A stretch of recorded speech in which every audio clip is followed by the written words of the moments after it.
So if you're new to sales, you're new to business, and you're thinking, I'm not sure what to do here, this is the video for you. In this video, I'm going to share with you 9 simple sales techniques and tips you can use if you're a beginner to help you feel more comfortable about sales and selling. Let's get into it.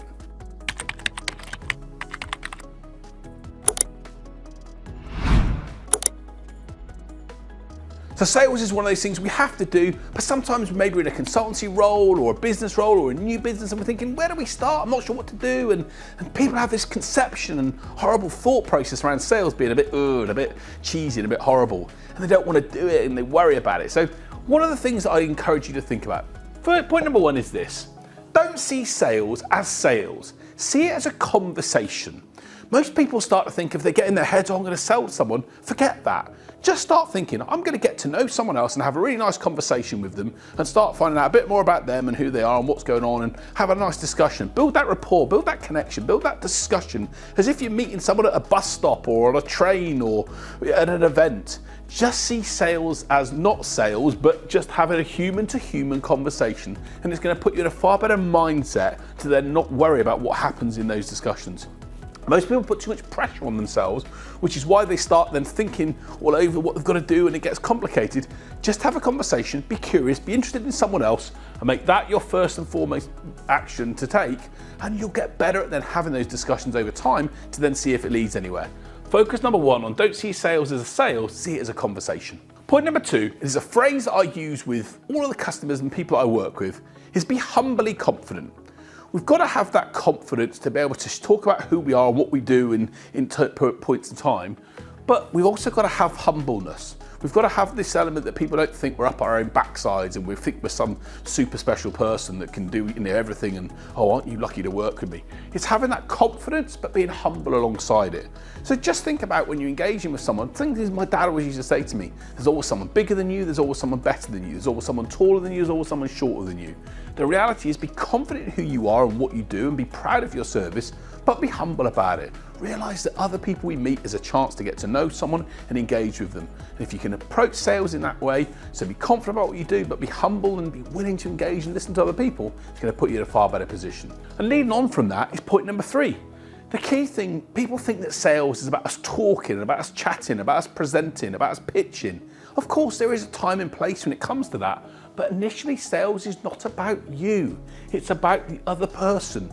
So focus on the other person, be curious about them, find out what's going on, what's made them want to have a meeting or a conversation with you, what's happening within their world, what's going on, what's challenging them, what's causing them issues. Focus on the other person. There's a misconception that sales is about us, and it's not. Please, if you're a beginner, get that out of your head. Don't think that you've got to be talking about you all the time. Sales isn't about that. Sales is about what the buyer thinks and what the prospect thinks. And if they think you can make a difference in their world and help them, they'll be intrigued to have a conversation with you and carry that on to hopefully do a sale together. But if they think you're narcissistic and self-obsessed and focusing just on what you want, they're probably going to bin you off, and that ruins your chance of winning business. Don't think about what you do. Focus on the other person initially, about solving problems for them, helping them achieve things. You're going to be in a far better place. So point number 4, this is an interesting one, but it's a brilliant technique if you're brand new to sales to think about, and that's go backwards to go forwards. What do I mean? So when I'm in a conversation with someone, I'll often say to someone all the time, hey, I'm really happy to have a conversation with you, and if it turns out that what we do here doesn't lead anywhere or we can't make anything happen, hey, that's okay. So what you're doing is you're giving the other person, once you have started to have a conversation and move the discussion forward, if you like the exit, you're giving them that, you're not putting pressure on them, you're giving them the ability to go elsewhere. And what that does is subtly builds trust and makes them want to trust you more. So I would often say to someone, hey, we're going to have a great conversation today, and if it turns out that we can't make something happen, hey, there's no problem, no dramas, no issues, nothing's lost. And it makes people think, oh, well, I'm more inclined to want to do that because they don't feel I'm going to pressurize them into a sale. People think that sales is about being pushy and pressurizing people. It's not, it's the exact opposite.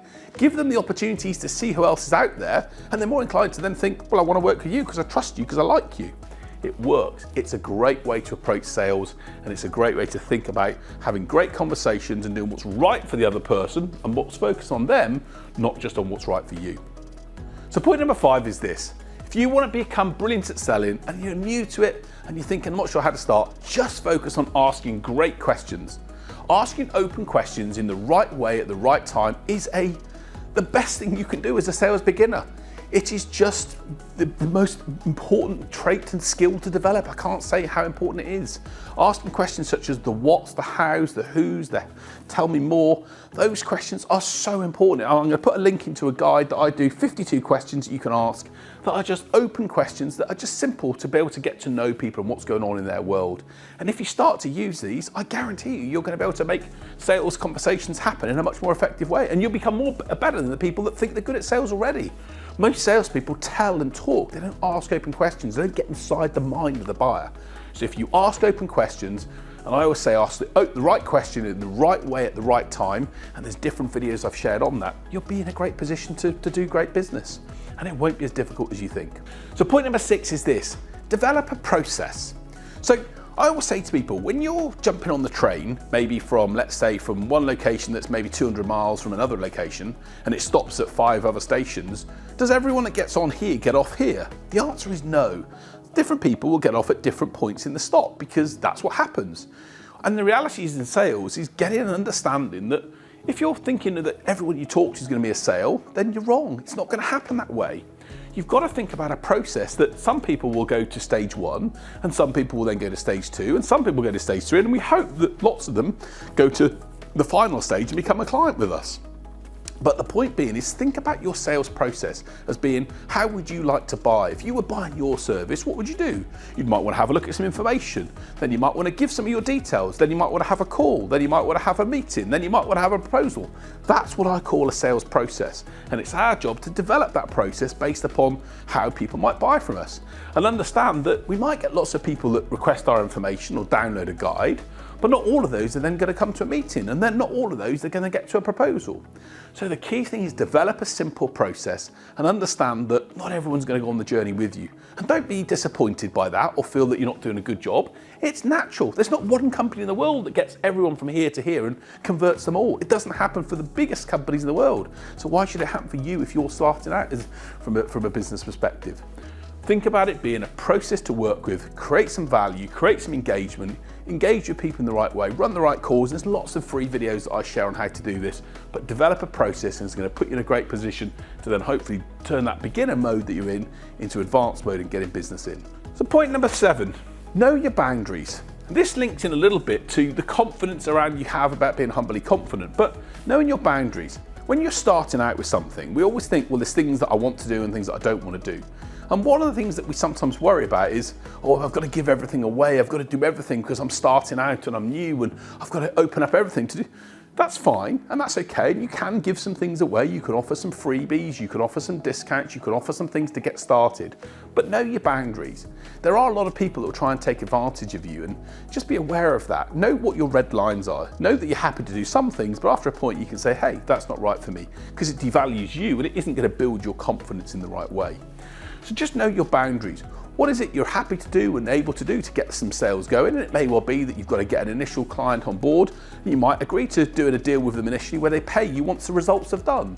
Or it may well be that you're going to get an initial, do some initial work with someone and they pay you in the form of a testimonial that they're going to share. But the reality is, know your boundaries, know what you're going to get from that. Don't just be able to do something for someone without getting anything in return. Get clear boundaries and stick to those. Hold true to yourself. It builds your confidence, it builds your internal value to know that you're good at what you do, and you're going to help then turn your skills and your value into something that people are prepared to pay for. Know your boundaries. So point number 8 is this. Simple, very simple method to be able to use when you have had a meeting with someone is don't leave a meeting without a next step. Even if you're having a really nice conversation, just ask the question at the end of it. Hey, I've really enjoyed our conversation and I've understood these elements about you. What would you want to do next? Should we book up another meeting? Do you want to have another conversation? If they're open to doing that and you've listened into the things that they're giving off and their body language and their signals, they're going to go, yeah, I want to carry the conversation on. If they're a bit, I'm not sure, then hey, that's fine. It may well be that there isn't a next step. There may well be that the next step is that nothing's going to happen. But be able to clarify that. And don't think, oh, if they don't want a meeting with me, it's personal against you. It's not, it's just something that doesn't work for them right now. But don't leave a meeting without a next step. Too many people that are supposedly advanced in sales have loads of leads in the pipeline, but they don't have a next step or a next action taking place. So don't leave a meeting without a next step. And if someone doesn't want to give you that, then hey, ask the question, hey, no problems, I just don't want to waste your time or waste mine. Just want to make sure we can carry on the conversation. And if you'd rather not, hey, that's no problem. So make sure you've got a next step, clarity on what's going to happen next. That's a critical thing in order to ensure that the conversations, because what ends up happening otherwise is you have a discussion with someone, it doesn't go anywhere, and then you think, oh, I'm not very good at sales, I'm not doing this well. Well, it's not to do with that, it's just due to the fact that there wasn't a fit for that person at that time. Don't leave a meeting without booking the next step. And point number 9, simple one, is this.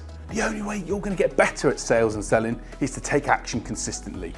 Focus on doing the work. Focus on doing sales activity, whether it's connecting with 5 people a day, whether it's making 30 minutes of sales activity to do some videos or to do some calling or to do some emailing, social engagement, whatever it is, take action consistently.